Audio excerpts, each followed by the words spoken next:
안녕하세요. 대한민국 미래교육 대표 브랜드 K-에듀, 다 말하게 하여 생각을 다 살리는 교육, 다살이 교육에 대해서 소개하겠습니다. 여기서 브랜드 K-에듀라는 말을 사용했습니다. 브랜드라는 것은 어떤 상품이나 서비스를 표현하는 이름 또는 상표와 같은 디자인을 말합니다. 마케팅을 위한 것이죠.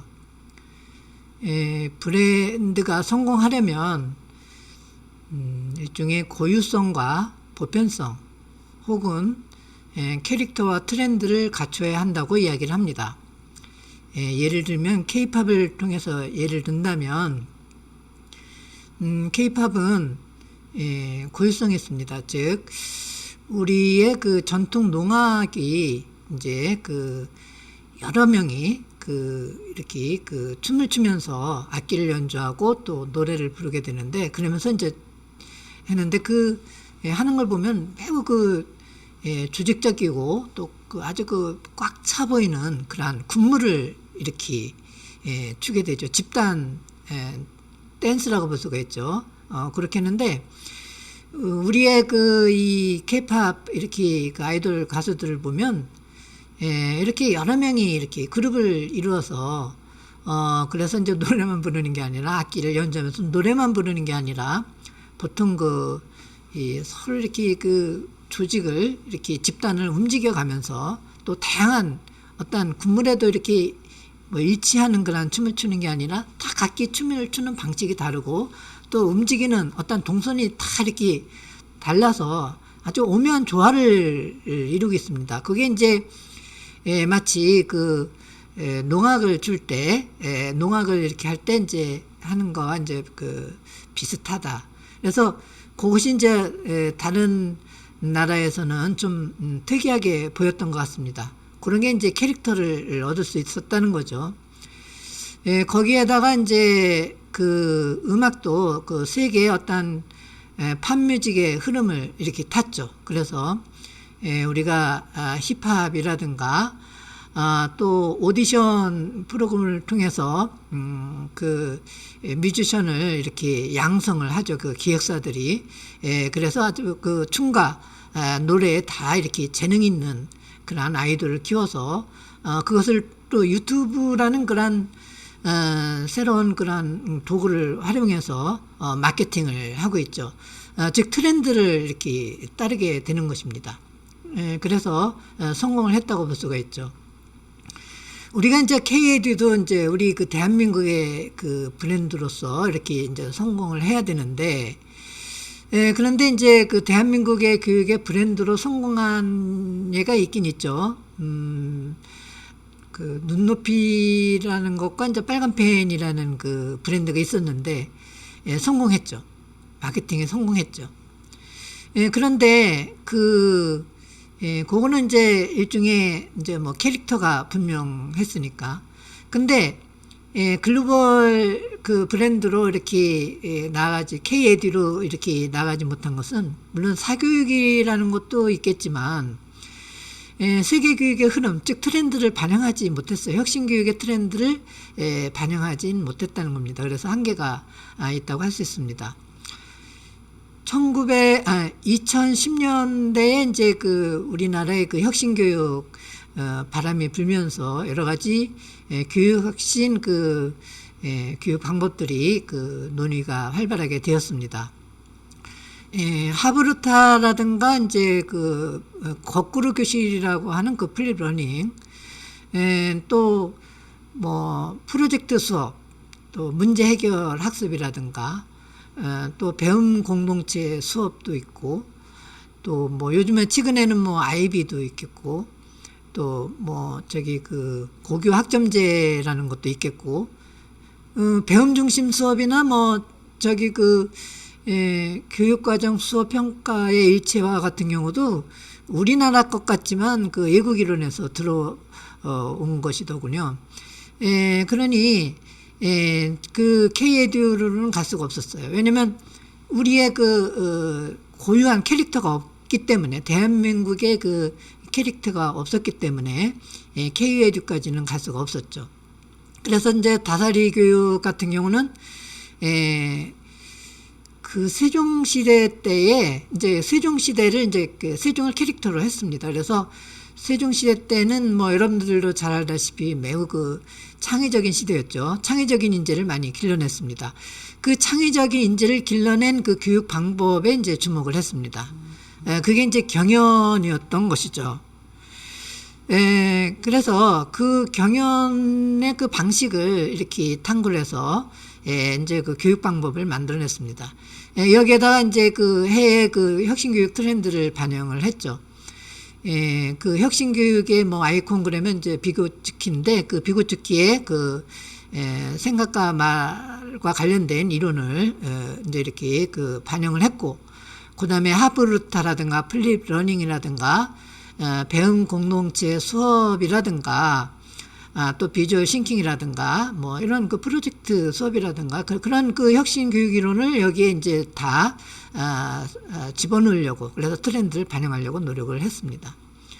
그래서 이것을 이제까지는 이제 그 교육을 수입만 하는 게 아니라 우리가 이제 그 브랜드로서 K-에듀로서 한번 K-팝 같이 그 수출해보자 해서 외국인도 이제 요 다사리 교육의 정체성을 좀 알기 쉽게 하기 위해서 영문으로 디자인 오프 얼 스피크 얼 라이브 인스트럭션 에듀케이션 해서 그 이니셜을 따서 다사리 에듀라고 이렇게 명명해 본 것입니다. 우리가 이제 미래 교육의 그 대표 브랜드라고 했으니까, 그럼 미래의 그 교육은 어떨 것이냐, 미래의 학습은 어떨 것이냐 라는 것에 대해서 살펴보겠습니다. 지금은 저 산업혁명을 거쳐서 정보혁명도 지났습니다. 그래서 인공지능혁명의 단계까지 왔다고 이야기를 합니다. 그것을 이제 대표하는 것이 뭐 최근에 챗 GPT인가 그 챗봇이라고 그러죠. 인공지능을 활용한 그 뭐 대화형 뭐 챗봇이라고 이렇게 볼 수가 있는데요. 그것이 이제 그 공개된 지 이제 2달 만에 그 1억 명, 사용자가 1억 명이 넘었답니다. 전문가 집단에게만 이렇게 공개를 했음에도. 근데 이제 앞으로는 다음 달부터는 일반인에게도 이제 그 한 달에 이제 $20로 하는 그 유료 서비스를 제공한다고 그럽니다. 그러면 수십억 명이 이제 그 이용할 거라고 생각을 합니다. 그러면 이것이 이제 우리의 그 일상생활 자체, 그냥 그 교육이라는 그 모습 자체를 다 바꿔놓을 거라고 이렇게 이제 예측을 하고 있습니다. 그래서 산업혁명은 사람에게 배우는 시대였어요. 그러니까 선생님이 있었고 학생이 있었죠. 배우는 학생이. 정보화혁명을 통해서 이제 그 선생님만 배우는 게 아니라 이제 배우는 그 곳이 이제 뭐 인터넷이라든가 모바일이라든가 유튜브라든가 이렇게 그 배우는 통로가, 학습 경로가 이제 다양해졌습니다. 그래서 꼭 이제 선생님에게만 배우는 거다라는 이제 개념이 이제 좀 사라져 버렸습니다. 그런데 이제 이 AI 혁명, 인공지능 혁명은 이제 AI한테 배운대요. AI한테. 그러니까 선생님한테 이제 배울 필요가 없다는 것이에요. 이 인터넷이나 모바일에서는 어떤 가령 예를 든다면 한 편의 글을 쓸 때, 어떤 주제를 글 쓸 때 그것과 관련된 이제 지식과 정보를 이렇게 검색할 수 있어요. 그런데 이 그 챗봇 같은 경우는 그 한 편의 글을 쓸 때 그냥 주제를 주어지고 그 다음에 챗봇에게 이런 방향으로 좀 글 좀 써달라 그러면 인터넷에서 뭐 지식과 정보를 검색할 필요 없이 지가 알아서 다 지식과 정보를 검색을 해서 글을 써준답니다. 그러니까 이제는 뭐 그 여기 그림에서 봤듯이 여기 그 챗봇이 있어요. 로봇이 있어요. 그 AI 튜터가 있죠. 이 사람이 아니죠. 이 로봇이 다 가르쳐줘요. 자세하게, 또 이해하기 쉽게, 그 다음에 여러 가지 그 정보를 보여주면서 다 해줘요. 여기에 선생님이 어떻게 있을 필요가 있겠어요. 자, 그러면 제일 저게 되는 것이, 이제 선생님이 할 길은 뭐냐? 선생님이라는 직업은 없어지냐? 그건 아니라는 것이죠. 우리가 그 선생님의 역할이라는 게 이렇게 그 단순한 일이 아니거든요. 창의적인 일이거든요. 그래서 우리가 이제까지 이제 선생님은 이런 단순 그 지식을 전달하는 그러한 기계와 같은 그러한 역할에서 이제는 그것은 AI한테 맡기고 그다음에 학생들의 창의력을 길러주는 그런 새로운 역할을 이제 하게 된다는 것입니다. 그것은 이제 다음 시간에 이야기를 할 것입니다. 그래서 지금은 아까도 얘기했지만 선생님보다 학생이 더 많이 알 수도 있는 시대고 또 어제 배운 지식이 오늘은 필요가 없는 시대예요. 그래서 어떤 지식이나 정보를 가르침이 필요 없는 시대입니다. 그러니까 배움만 있는 시대예요. 학습만 있는 거지 교수는 좀 없는 시대라고 이렇게 볼 수가 있다는 것입니다. 그렇게 그 배우는 것이 그냥 단순히 남의 생각을 받아들이는 게 아니라 배움 자체가 생각을 만들어가는 과정이라는 것입니다. 그래서 그 배움의 그 개념 자체도 변한다라고 이야기를 하고 있습니다. 그래서 그 미래 사회에서의 학교의 개념도 달라진다고 합니다. 그래서 그 EU 연합의 그 연구소가 있는데 거기에서 2030년의 학교 교육의 모습을 예측한 보고서가 있어요.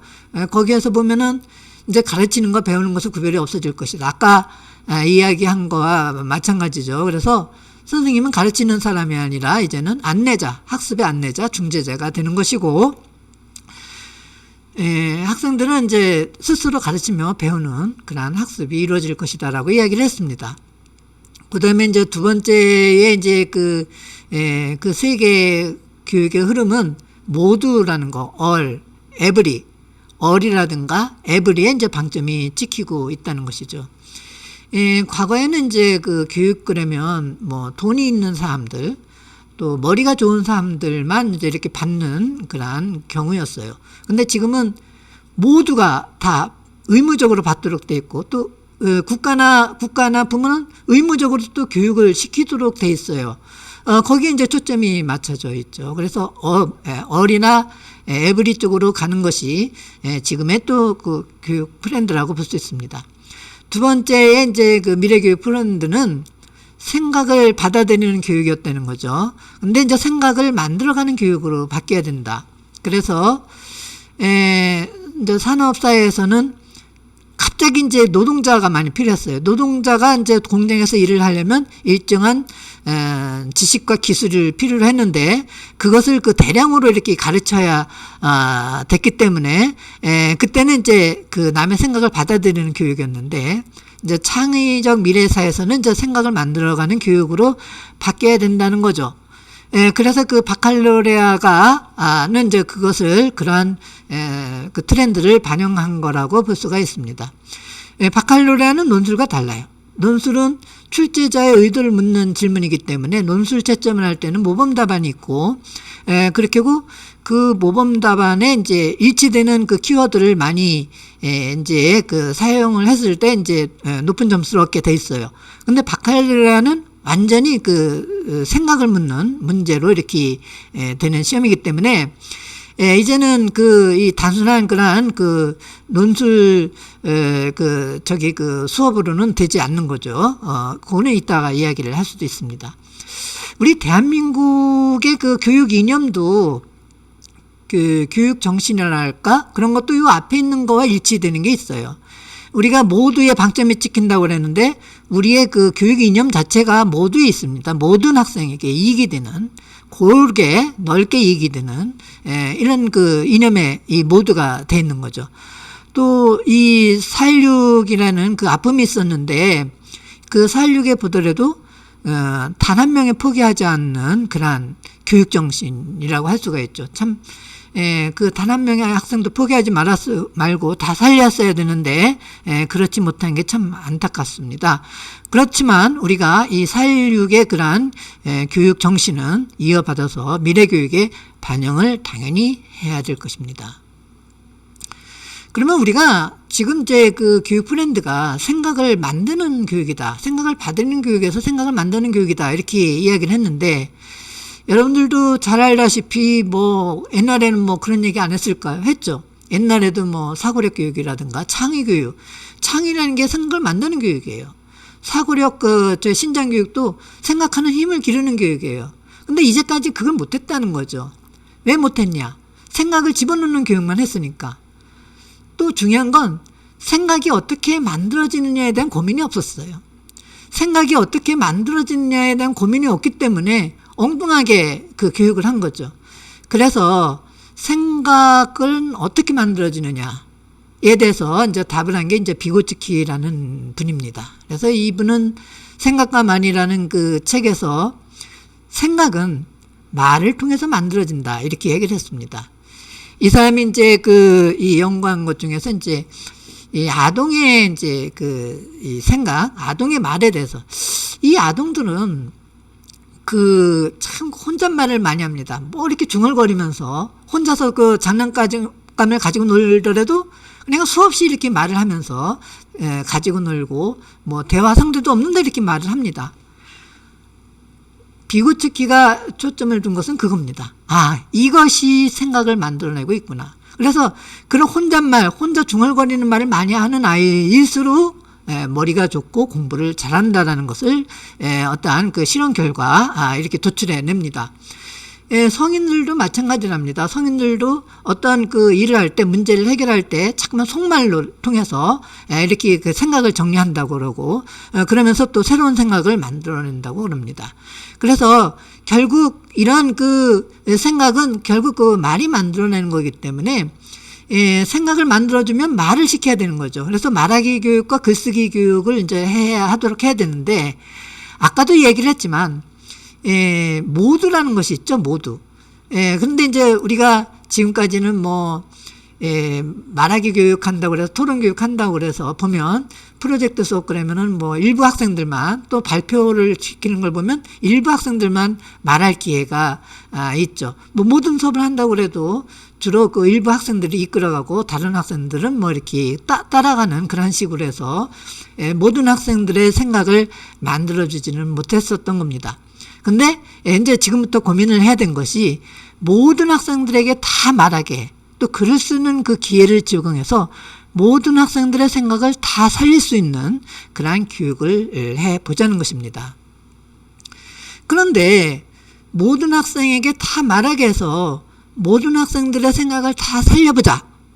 이것을 다살이라는 말을 썼어요. 다살이 교육. 왜 그랬느냐.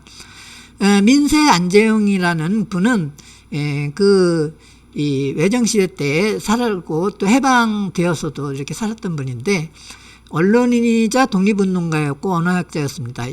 이 분이 다살이라는 용어를 사용했는데 다살이라는 말은 이분의 그 책에서 다 말하게 하다와 다 살리다의 두 가지 뜻을 지니고 있다는 겁니다.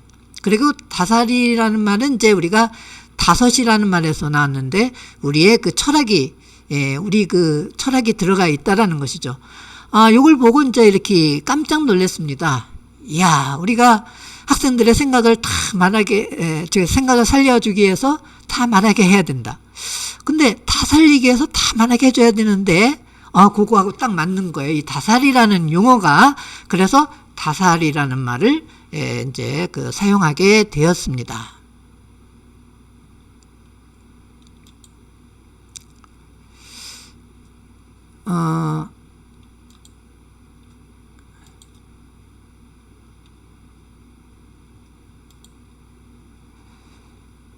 그다음에 이제 그래서 이제 지금까지 이제 이 다살이 교육이 어떻게 만들어졌느냐에 대해서 이제 이야기를 했습니다. 그래서 이게 교육 브랜드로 만들기 위해서 그래서 미래 교육 그 트렌드를 반영했고 또 거기에 비고츠키의 이 이론 또 안재용 선생의 어떤 다살이 이념을 통해서 다살이 교육은 다 말하게 해서 생각을 다 살리는 교육이라고 했습니다. 그래서 그 영문 이니셜로도 아까 이야기했듯이 다살이 에듀라고 이렇게 표현을 했다는 것을 이렇게 정리해서 말씀을 드립니다. 그런데 이제 이 다살이 교육은 그러면 어떻게 하는 거냐? 아까도 이야기를 했지만 모두에게 다 말해야 됩니다. 그래서 모두의 생각을 다 살려줄 수 있어야 됩니다. 그걸 누가 잘했느냐? 세종이 잘했습니다. 그래서 이 다살이 교육이 브랜드로서 어떠한 캐릭터 즉 고유성 캐릭터를 확보하기 위해서 세종이라는 캐릭터를 끌어들였던 것이죠. 이 세종은 어떠한 그 항상 회의를 할 때 참석자 모두에게 다 말하도록 했습니다. 그래서 그 이 여진족이 쳐들어왔었는데 우리 이 아군은 다 살리고 적군들을 이렇게 다 무찔러서 대승을 거두게 되었던 것이죠. 또 이런 그 신하들에게만 다 말하게 한 게 아니라 백성들에게도 다 말하게 하는 국민투표, 즉 여론조사를 실시했다는 겁니다. 그 여론조사에 그 응한 사람이 한 그 17, 8만 명 정도가 되는데요. 이게 이제 집집마다 이제 한 명씩 이렇게 그 대답을 한 것이니까 거의 모든 집에 가서 다 이제 이렇게 그 이 정책에 대해서 설명을 하고 찬성하냐 반대하느냐를 물어본 거죠. 그렇게 해서 이제 그 이 통계를 내서 이렇게 했습니다.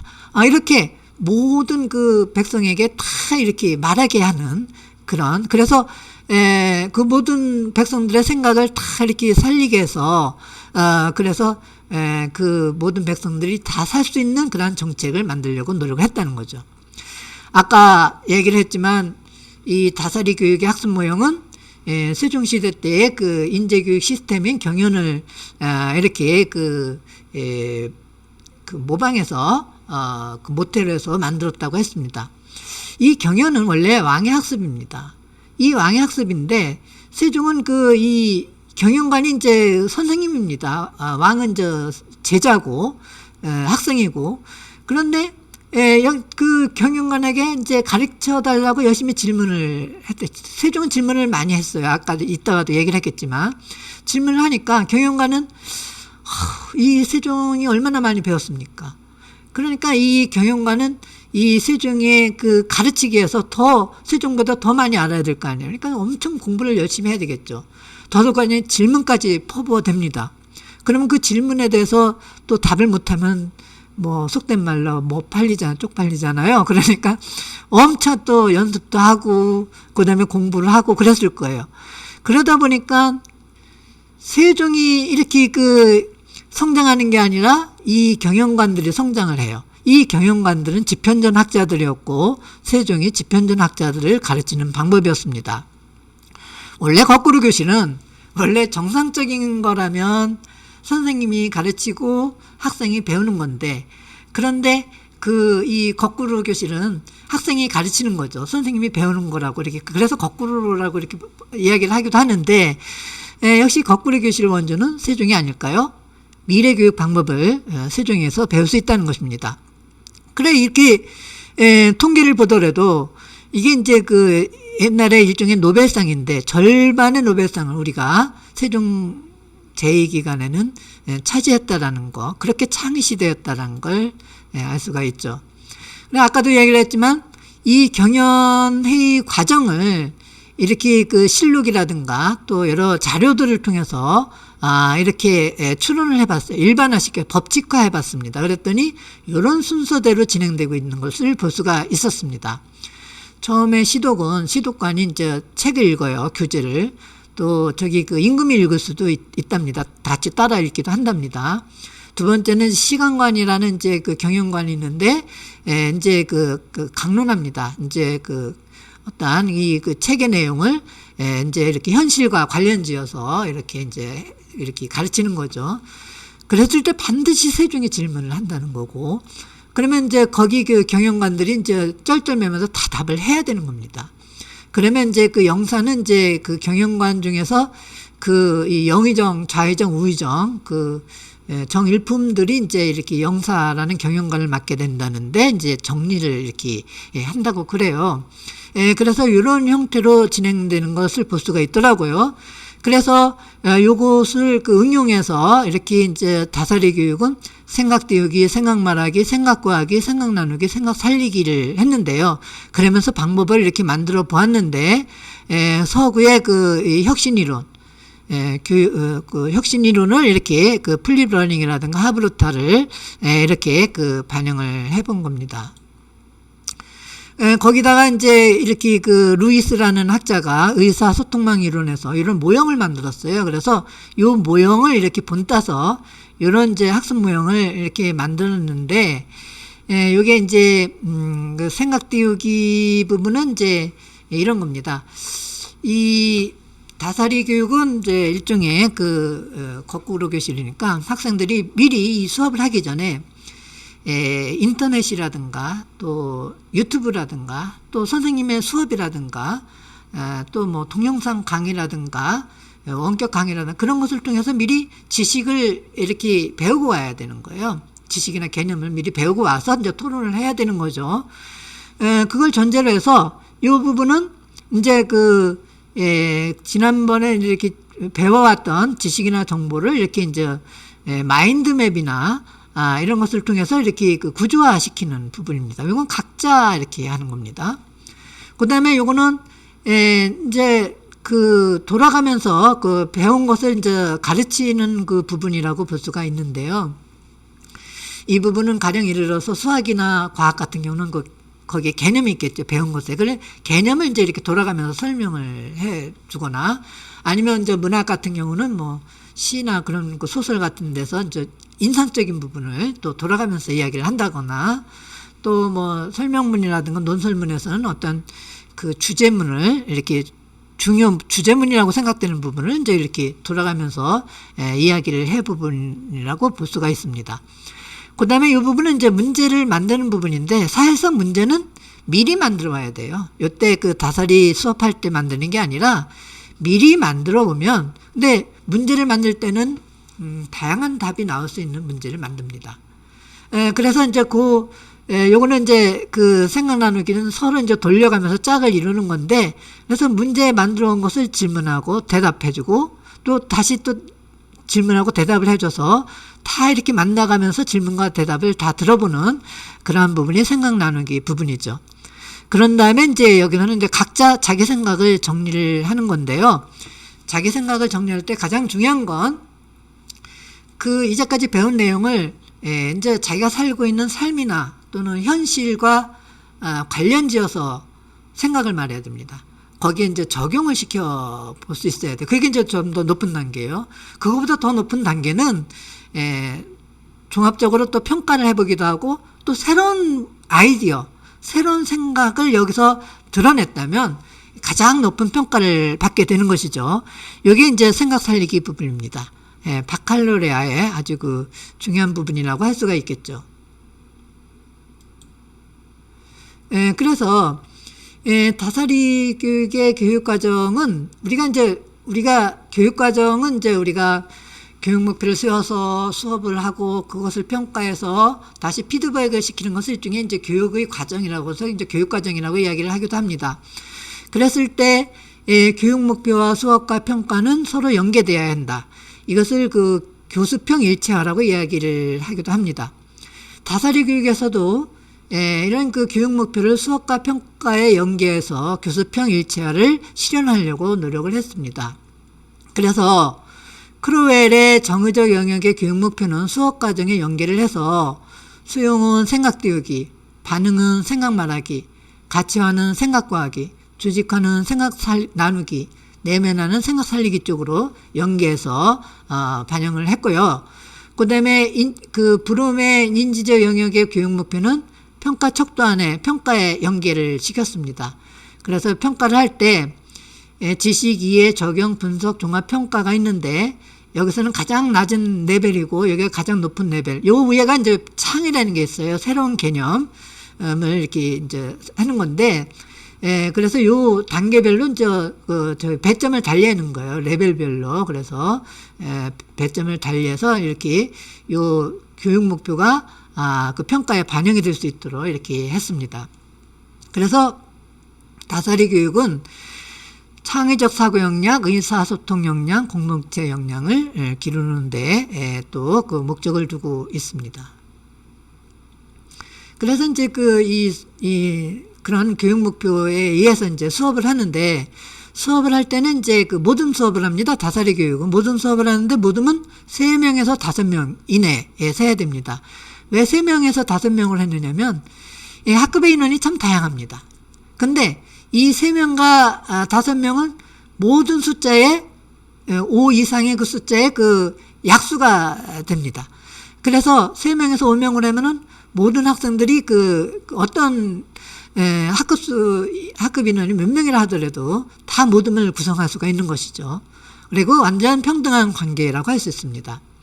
여기 이제 예로다가 이제 그 각 단계별 그 소요 시간을 주어졌지만 이것은 예시이고, 여기서 중요한 건 요 단계에서 요 단계로 넘어갔을 때 시간이 지나면 넘어가는 게 아니라 모둠원이 다 작성할 때까지 기다려야지만 다 작성한 다음에 넘어간다라는 사실입니다. 그걸 여러분들이 염두에 둬야 됩니다. 그 다음에 이 그 오픈북입니다. 모든 자료는 다 보면서 이렇게 작성하게 돼 있고, 그 다음에 모든 모둠원의 활동지는 개방하고 공유합니다.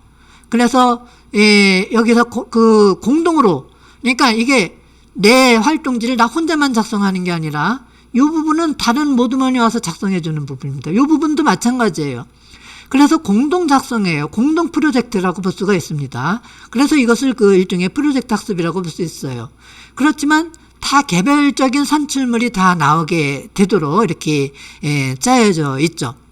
그래서 이 부분 생각 말하기 하고 생각 구하기 하고 생각 살리기는 자유로운 공간으로 혼자 작성하는 부분이고, 아까 그 모형에서도 보았듯이, 그 다음에 생각 띄우기, 생각 말하기와, 여기 생각 말하기와 생각 나누기는 공유 공간입니다. 그래서 다른 학생들이 공동으로 작성을 해줘야지 되는 부분입니다.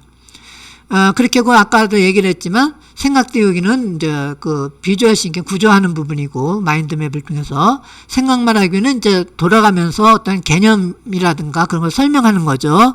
또 인상적인 구절, 또 뭐 그런 부분을 이렇게 이제 그 뭐 주제가 되는, 자기가 중요하다고 생각되는 부분을 돌아가면서 이야기를 하는 거고, 생각 구하기는 문제를 출제하는 부분이죠.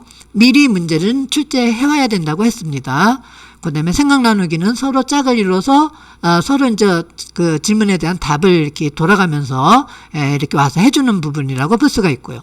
생각 살리기는 이제 아까 얘기했듯이 자신의 그 삶과 현실과 관련지어서 또 새로운 그런 문제 해결 방법, 아이디어도 이렇게 써가면서 자기 생각을 서술하는 부분이라고, 5줄 이상 서술하는 부분이라고 할 수 있습니다.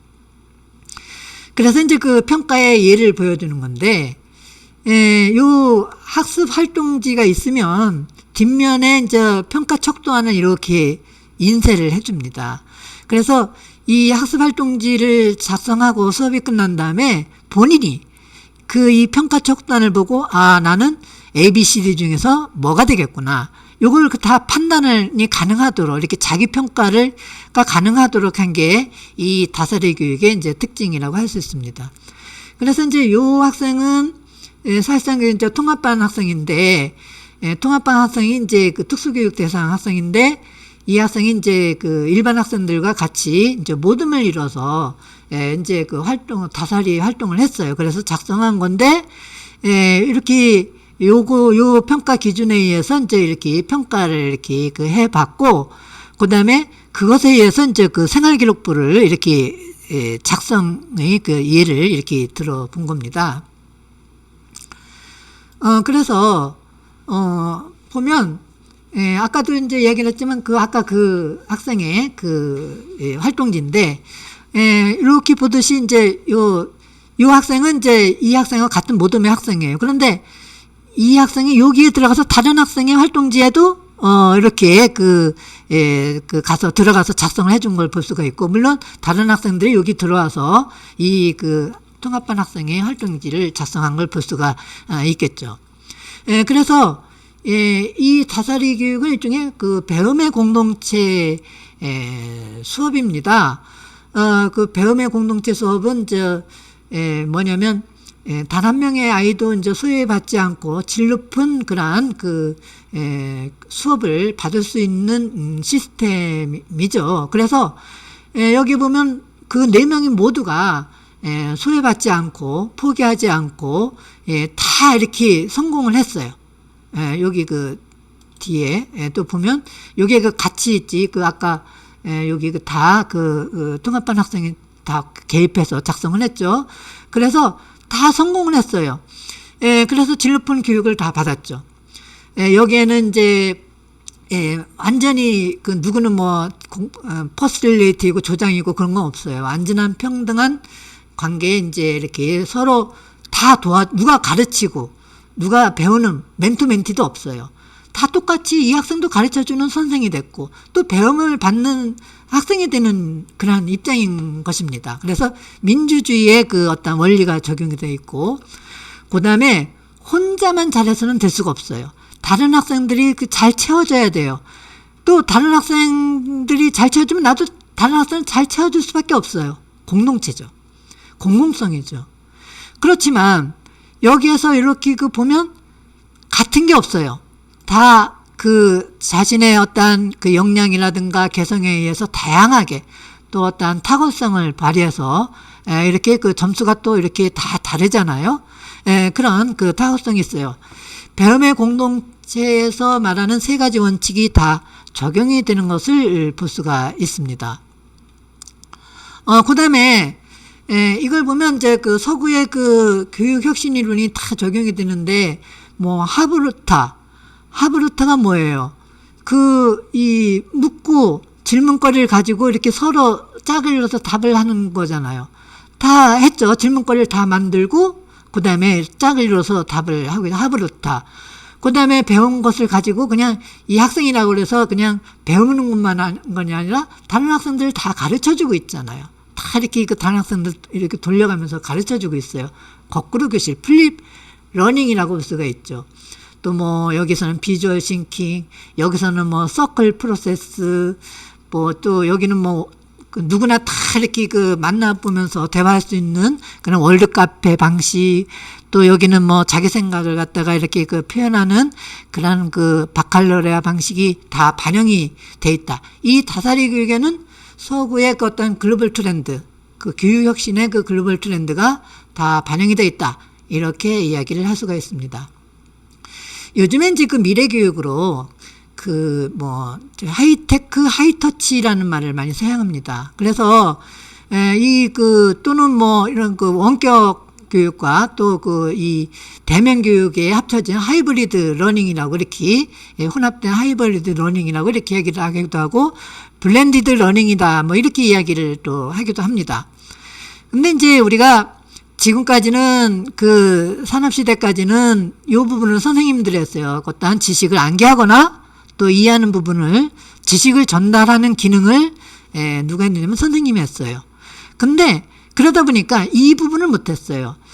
그러한 그 지식을 적용해서 또 분석하고 평가하고 또 그 새로운 그 지식을 생각을 만들어내는 부분을 할 수가 없었죠. 혁신교육이론에서는 요걸 하려다 보니까 또 이 부분이 소홀히 됐었던 거예요. 그래서 이제는 이제 이 부분은 이런 AI나 이제 모바일에게 맡기고 요게 하이테크 부분입니다. 요 부분은 이제 선생님이 하자라는 거죠. 그 선생님이 하는 그 동기부여, 정서적 지원, 창의학습, 이 부분을 이제 선생님이 하자는 거죠. 요게 이제 그 다사리 수업은 여기에 그 위치합니다. 자기 생각을 만들어 가도록 도와주는 수업이 다사리 수업이고, 그 부분은 하이터치 부분이라고 할 수가 있습니다. 이런 그 다사리 학습은 참 여러 가지 여러분들이 그 학업 성취를 이루는데 도움을 줍니다. 뭐 이렇게 이거는 EBS에서 이렇게 그 연구를 한 거였죠. 뭐 이렇게 혼자서 암기하면서 공부한 학생과 또 서로 묻고 답하면서 이렇게 그 토론을 통해서 공부한 학생 간의 차이점을 이렇게 보여주고 있고요. 또 그 미국에서 수만 명을 대상으로 했던 그러한 연구에서 낸 통계가 이런 거죠. 그 학습 효과의 그 학습 피라미드 라고 이렇게 이야기를 하기도 하는데, 이걸 보더라도 이렇게 다사리 학습은 학업 성취를 이루는데 도움을 줄 것이다. 그 다음에 국제 바칼로레아에 최적화된 시스템이다. 이렇게 이야기를 하는데, 우리가 이제 출제자 의도를 묻는 논술 시험은 단기간에 걸친 그 기술로도, 그 글쓰기 기술 훈련으로도 이렇게 대응이 가능한데, 이 자기 생각을 만들어내는 그 표현한 능력은 생각의 깊이를 묻는 것이기 때문에 기술이 아니기 때문에 그냥 뭐 1, 2년에 이루어지는 게 아닙니다. 요거는 진짜 그 최하 한 5, 6년 거쳐서 이루어져야 되는 것이죠. 그래서 이것은 그냥 이 그 다사리 이 교육을 통해서 이렇게 할 수밖에 없는 것이죠.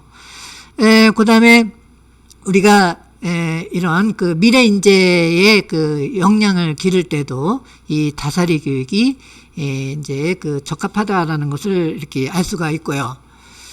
그래서 우리가 다사리 수업을 여러분들이 이제 이렇게 할 수 있게끔 블로그가 이렇게 만들었습니다. 그래서 여기 보면 이제 여러분들이 그 네이버나 다음과 같은 포털에서 다사리 교육을 검색하면 다사리 교육이라는 그 블로그에 들어올 수가 있습니다.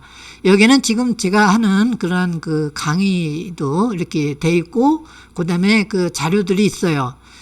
그 다음에 그 여기 보면 이제 학생들이 다사리 수업을 통해서 만들어내는 활동지가 엄청 다양하게 많이 이제 이렇게 비축이 돼 있습니다. 이걸 보면 여러분들이 어떻게 이렇게 공부를 할 수 있는지, 또 선생님들이 어떻게 활용할 수 있는지를 다 볼 수가 있어요. 또 자료를 이렇게 그 다운로드 받을 수 있는 공간도 만들어 놨으니까 여러분들이 많이 활용을 했으면 좋겠습니다.